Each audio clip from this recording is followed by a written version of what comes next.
Ms. Lichter, thank you very much, and thank you, Mr. Krikorian. Please go ahead.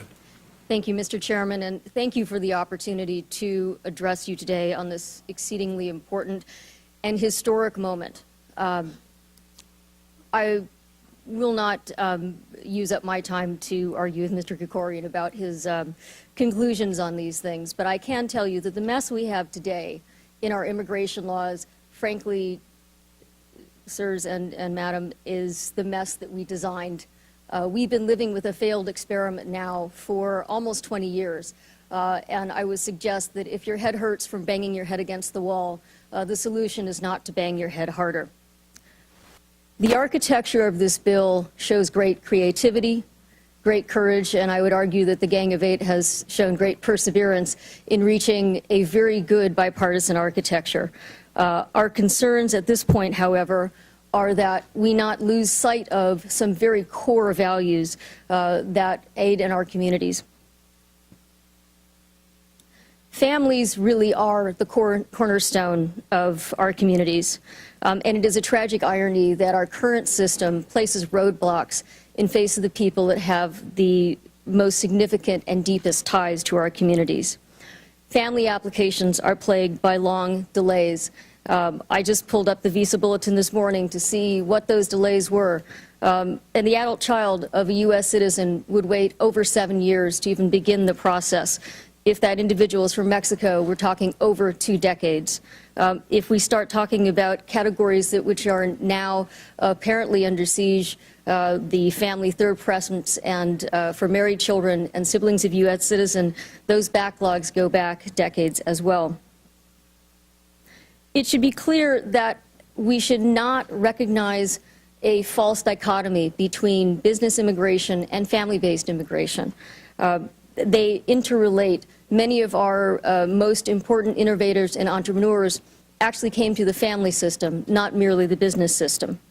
Less family-friendly policies may actually dissuade highly skilled immigrants who have families from choosing to immigrate to the United States, and especially in the case of individuals who are members of the LGBT community, it may force us to lose our own citizens who will emigrate to other countries in order to keep their families intact. The best thing I can do is give you examples to tell you, in my experience, how this actually impacts people. We see families torn apart. We see people without options.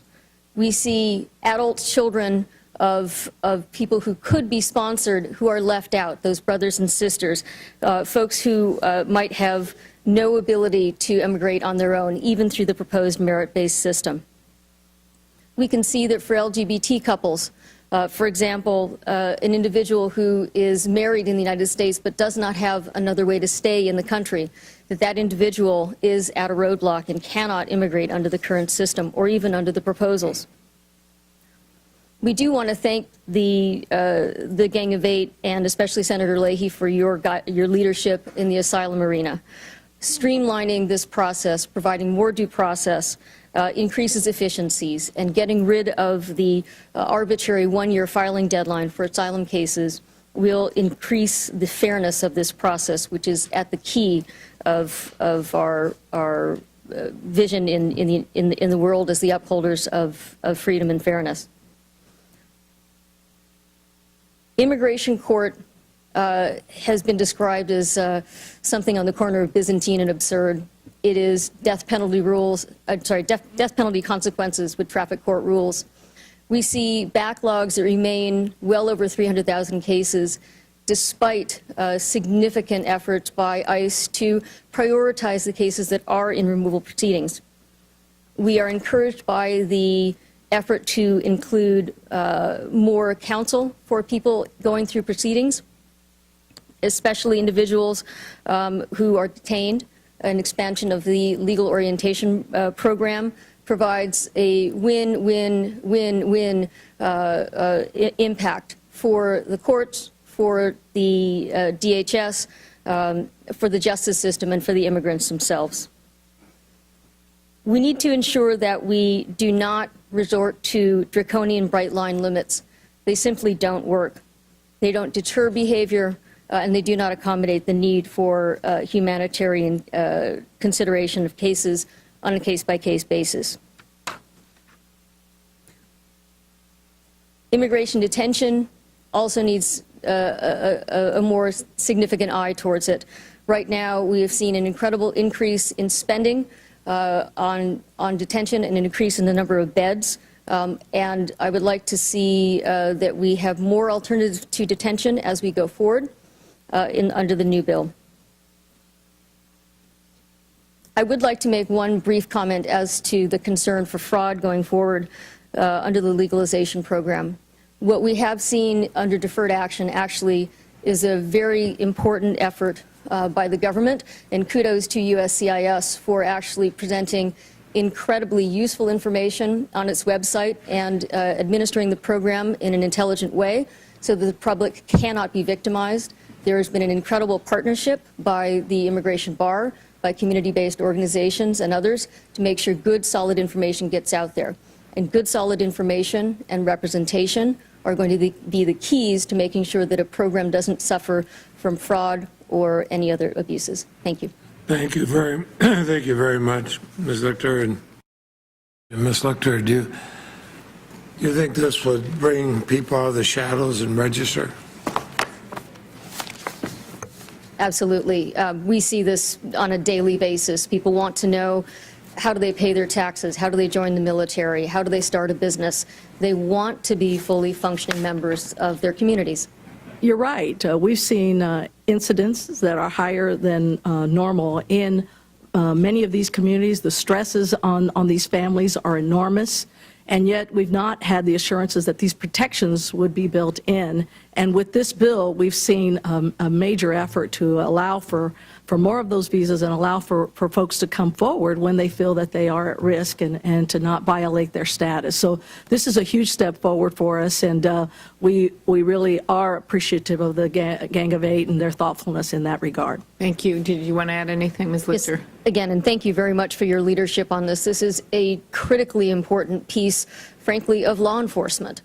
Because it means that immigrant victims of crimes can step forward and help prosecute their abusers, whether it is something, as you said, a rape or domestic violence or something even more heinous. The one thing that I think we need to see a little more attention to is the removal of a need to have a law enforcement certification. What we find is that the victim, him or herself, ends up being sort of at the victim of the political tenor of the particular area in which they were victimized. And that should not have any place in this. If a victim is courageous enough and brave enough to come forward and testify and assist in prosecution, then that should stand on its own. So that's something you'd like to see added? Yes, ma'am. Ms. Lichter, another subject, most of the focus we had with the last panel on visas and green cards were on engineering, science, and those types of technology visas and green cards. But as you know, the U.S. is also facing a daunting shortage of doctors. One of the things I've worked very hard on with this bill and want to improve is the funding for homegrown science, technology, engineering, math degrees, and getting more scholarships and getting the high schools and getting big money into this based on the fees that are being paid for these visas, which should temporarily help us bridge the gap.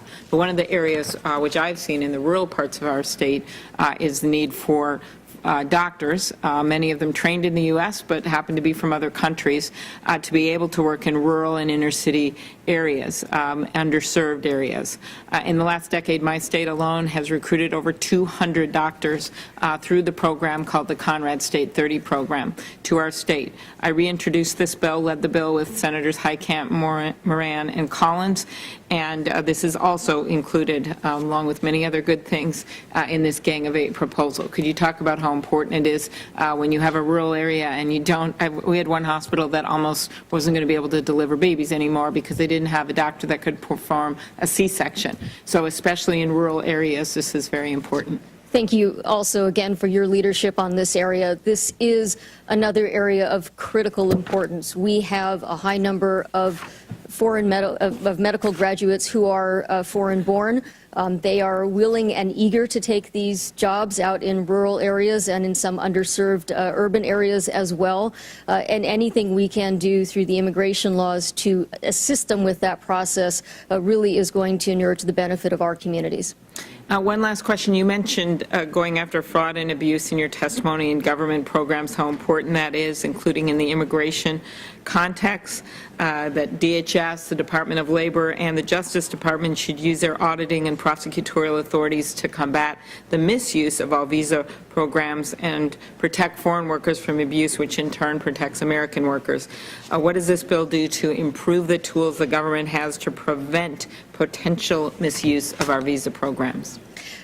Well, my understanding is that there are numerous opportunities and numerous elements of this new bill that would allow us to combat abuse and numerous mechanisms to, frankly, just investigate that abuse. I think at this point in time, under the laws we currently have, that is where I think things are a bit anemic. We need to have more process in there. I would caution, though, that that process needs to be fair, it needs to be balanced, and it needs to make sure that all sides are heard. Very good. I appreciate that. I think people...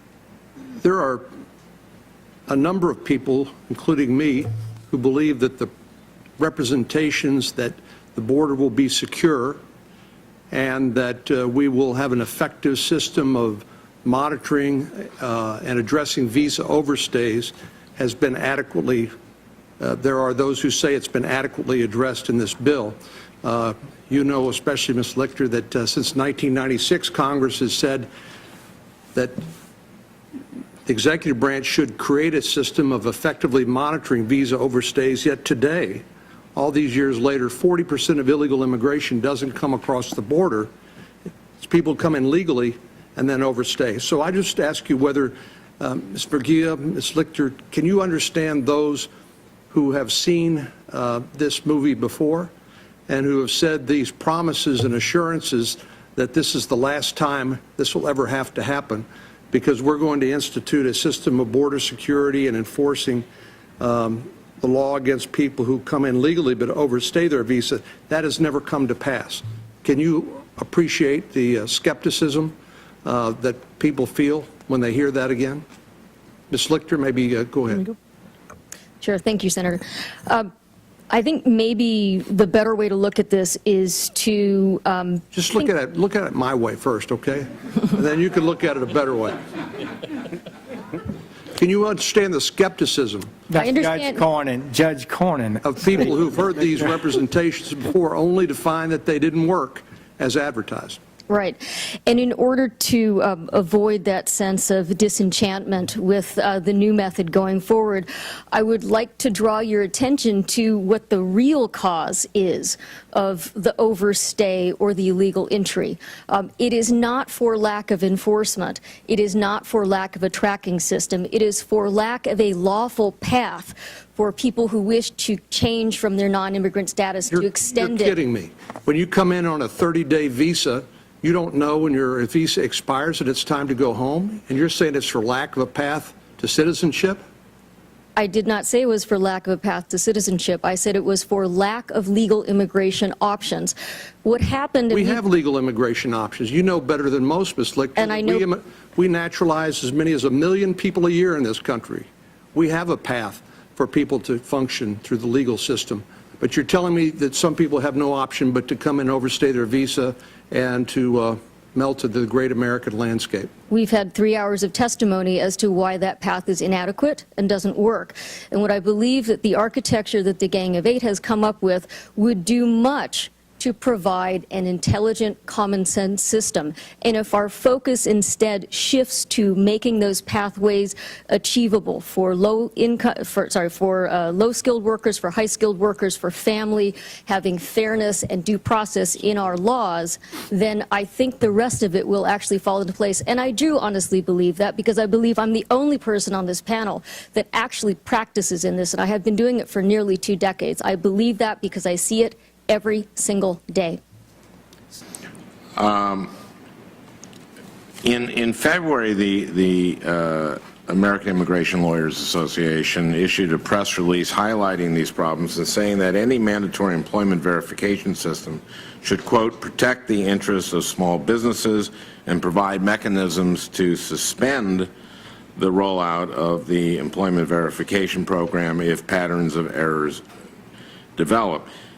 Can you tell us why AILA made these recommendations and if AILA continues to stand by them? Thank you, Senator. Yes, we do continue to stand by those recommendations, and it's simply because, as you note, this is not an issue just for the employer, it's for the entire workforce. It could be an issue for that person who's applying for a job, and simply because the paperwork doesn't clear, you've just gone on to the next individual, and now that individual is out there hitting the streets looking for another job. It does sound like a small percentage, but we are talking about tens of thousands of people who are wrongly, tentatively non-confirmed, been told that they're not eligible to go forward with employment. In terms of what the best metrics would be, I think we have a good chance here to look at slowing this down, potentially to see if there are ways to evaluate whether we are having a high number of errors. There needs to be some method for reporting and correcting those. And let's not lose sight of the fact that this sort of additional regulation facing small business has a disproportionate effect. It literally costs a small business twice or nearly 3 times as much as it does a larger corporation to institute E-Verify and go through these checks. Ms. Lichter, if I might, I'm interested in hearing you speak specifically to the need for appointed counsel or for an expanded legal orientation program.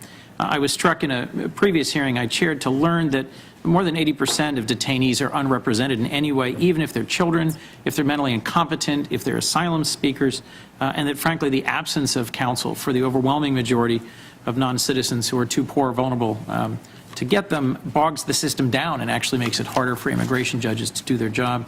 And I'd also be interested if you'd speak concretely to your experience representing individuals with long past minor criminal offenses that have been deemed aggravated felonies for the limited purpose of the immigration law. If you'd speak to both of those, I'd appreciate it. Thank you, Senator Coombs. And you've hit upon probably the dirtiest little secret of our immigration proceedings, which is that this is one of the most complicated areas of law I think one can practice, and it is a forum in which we willingly throw people that don't have a sophisticated legal background. They might not even speak English. Most of them, as you noted, especially detained cases, do not have legal counsel. The existence recently of legal orientation programs where we advise people as to, in general, very broad terms, what they're facing, why, for example, they are detained, what avenues for relief there might be, have been extremely successful, not only in promoting what would be, I think, important to many in the fair interests of justice and fair administration of the immigration laws, but there's an efficiency here as well. If we can explain to an individual that because of their lack of ties to the United States or because of their history that they do simply not have any relief in front of the immigration court, that case can be moved on very quickly. And in fact, the legal orientation programs themselves have been responsible for a significant amount of savings in terms of detained case processing and case processing in general. It is clear that also in this context that we have individuals coming to the to removal proceedings only because they have old minor crimes. And when we hear the words aggravated felony, I think many of us think, well, that sounds bad. It's aggravated and it's a felony. But what that really means in immigration is something else. It can involve something for which the individual never spent a day in jail, where there was not actually even any physical harm. It could be something that is 20, 30, 40 years old. I've had people facing removal proceedings for crimes that were that long in the past. And unfortunately, the system that we have currently does not provide almost any path out of removal for those individuals, but for the very, very extreme cases where they might be facing persecution if they were returned home. Thank you, Ms. Lichter. Ms. Murguia, if I might,